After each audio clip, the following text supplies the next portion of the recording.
നിന്ന് വ്യത്യസ്തരുമാണ്. അപ്പോൾ അത് നീതിയാകുന്നു. അല്ല, അത് നീതിയല്ല. എൻ്റെ പിതാവിൻ്റെ രാജ്യങ്ങളിൽ ഇത് നീതിയല്ല.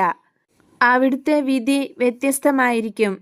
സമ്പത്തും ശക്തിയുമുള്ളവരല്ല അവിടെ ബഹുമാനിക്കപ്പെടുക. എപ്പോഴും ദൈവത്തെ സ്നേഹിച്ചവരാണ്. തങ്ങളെക്കാളും മറ്റെല്ലാറ്റിനേക്കാളും ദൈവത്തെ സ്നേഹിച്ചവരാണ് ബഹുമാനിക്കപ്പെടുക.